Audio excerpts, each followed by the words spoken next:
this is just for you. We're gonna work on some rings. And I don't usually wear gloves, but I'm wearing some gardening gloves right now just because my hands are so dry, so I'm gonna see if that helps. Might not help at all, so we shall see.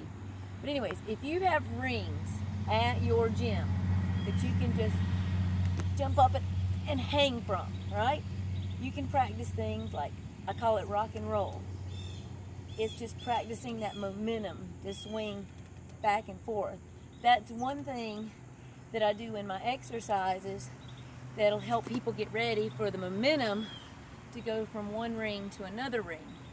So that's one thing. All right. Second thing we're gonna work on is you're just gonna have to get this in your head, and maybe it'll help on race day since you don't have anywhere to practice it. But there are two different techniques that you can try to use when you're doing rings, whether it's ropes, the rings, or the bar. So it's the monkeying technique, I call it, where you go one arm, one arm, one arm. You still got to use that momentum, or we can do the sidearm technique. Both of them, though, you need momentum.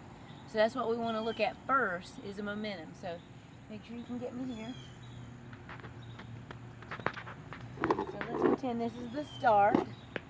So you got to figure out which hand is going to be the better one for you to start. So for me, if I hold on with my left hand, I'm going to reach with my right hand. So I'm going to reach out and grab that next ring with my right hand. Now, as long as I have two hands on two different rings or ropes or whatever they are, I'm in control because I can always start that momentum. All right, you watching, Jacob? Because I'm getting ready to move. So I'm going to move to the next bar. Get a little bit of momentum, pull myself back, and move to the next one. So then I keep going down. I got to get rid of these gloves.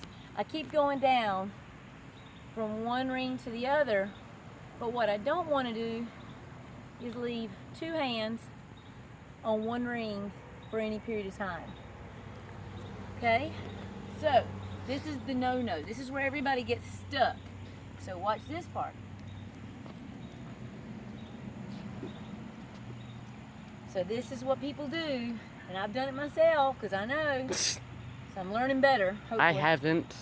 I bet you have. No, I haven't. So they get here, and then they go, oh.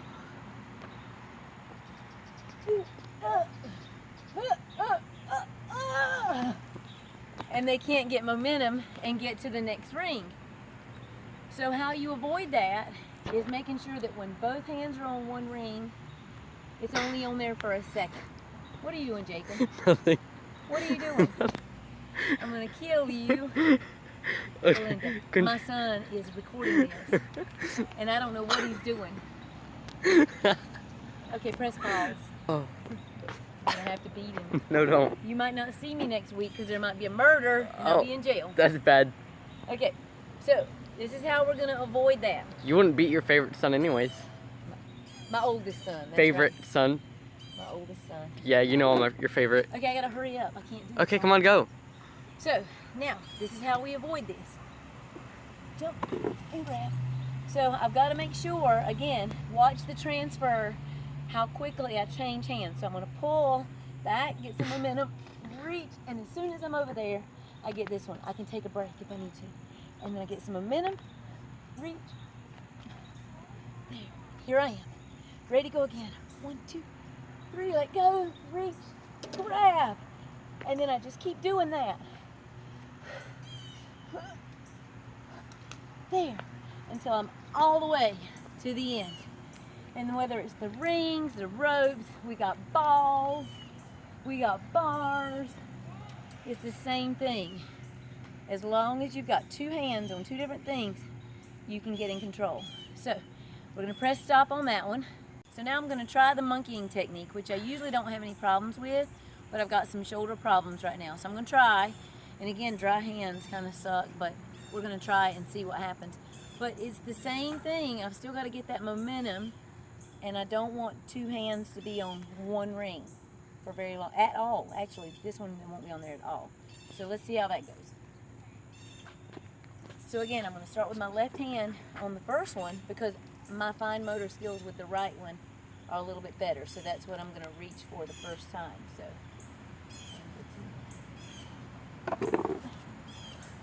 get that momentum. And then we're going to drift on over. Get that momentum. Drift to the next one. Get that momentum. And drift to the next one. Get momentum. Drift to the next one. We'll go all the way to the baseball. See if I can make it to the Bar. No, not today. I want to see if I can actually. Now you are. All right, so just as a reminder, one of the biggest, most helpful hints is letting go at the right time. So again, if you use the sidearm technique, that's what Jacob was just saying. He's like, people just don't let go at the right time. You're right. They let go at totally the wrong time. So if I let go at the right time, I'm just going to float. If I let go at the wrong time, it's going to be like, No momentum. no momentum whatsoever. So I want to make sure I let go at the right time. So just listen to my words. Words coming out of my mouth. No. All right, here we go. So as I'm back, I did that on purpose. No, I doubt it. Back is when I'm going to let go and grab. And then it's when I'm the closest is when I'm going to grab the next one. So again, when I'm back, I'm going to let go, grab this one, and reach for that one. When I just float out to the side, it's like floating like a butterfly. Anyway, that's your tutorial on the rings. You can stop. So now we're going to have a tutorial on the Z-wall. Woo! So, best approach to the Z-wall. Couple of things. Most people, if you're right-handed, you're going to want to go right lead because your fine motor skills are better reaching with your right hand. And then if you're left lead, you might want to consider going left-handed. But then that might not be the case. But that just seems to be the case for most people, that that's which direction they want to go. Also, when you get to your walls, inspect it. So you want to make sure it's not tilted back a little bit, and not just the first one. Look at all of them. Take your time. Follow me. I mean, to be honest, that didn't even really change anything to me. That one's It does. full sideways, and I made it. No, this is straight up.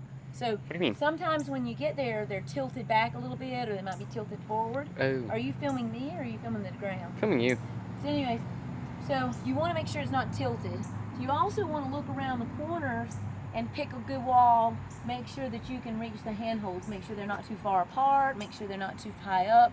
And also see where your corner one's going to be. So you know if you're going to have to put your foot up high, your foot down low. So Yeah, that one's inspect really all of low. those things. Like, that's important. So if you take your time to do that, that'll save you from doing your 30 burpees potentially.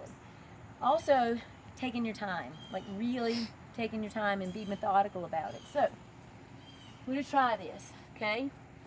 Now, if you're by yourself and you need to hold on to the side of the wall to get yourself up there, that's legal, okay? Just keep that in mind. But if you don't have to, that's fine. So, come right here so you can see me right here for just a second. So, my hands is what we're trying to hold on, pay most attention to, because that's what's going to keep you up here. I could do pull-ups. Ooh, look at my feet. I could do pull-ups from these handholds. So keep that in mind. Your grip strength is what you got to work on the most. So, holding on tight and then transferring your feet. So now you can get back there and watch my feet.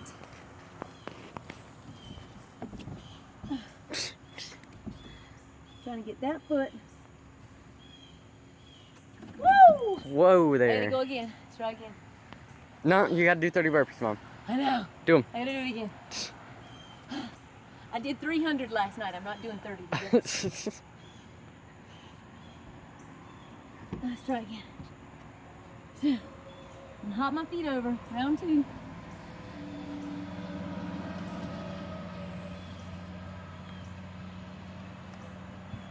So I make sure that I've got my grip before I move my feet. And that was my problem. I was trying to hurry. So the inside corner is always the easiest. Oh God, the angle just went like straight down because I was trying to hold my one hand for a second, my left hand. So here comes the hard ones. Now, One of my girls this morning just went ahead and did a split and got over here. That's fine too. I should have done that. Whatever works for you. Now you want to keep your knees open and your hips as close to the wall as you can. All right, here comes the hard one. Wait, you got to get over here so you can see my foot. I Okay. got to get my left foot on this right peg. All right, so I hold on, transfer my feet, and then I'm going to hug the wall with my leg and try to hug my body around the wall. Stay as close to it as you can. Same thing again. I got to get my left foot on this right peg. And then I'm free to move.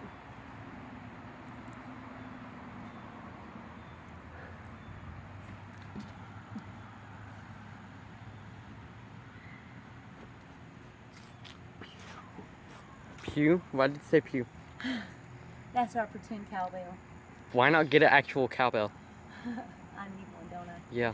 So anyways, point being, when you're moving from peg to peg, rely more on your hands. Really hold on tight. Make sure you've got a good grip before you move your feet. And then you can quickly transfer your feet over so that your right foot is ready to move to the next one. Let me see if I can get up here.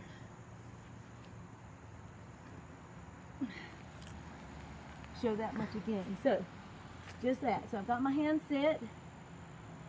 I'm going to bring my left foot right here and quickly transfer it. And then move. So that's the best advice I can give you without being with you. But I might be with you. I'll be with you in spirit. No, you won't. All right. Shut it off.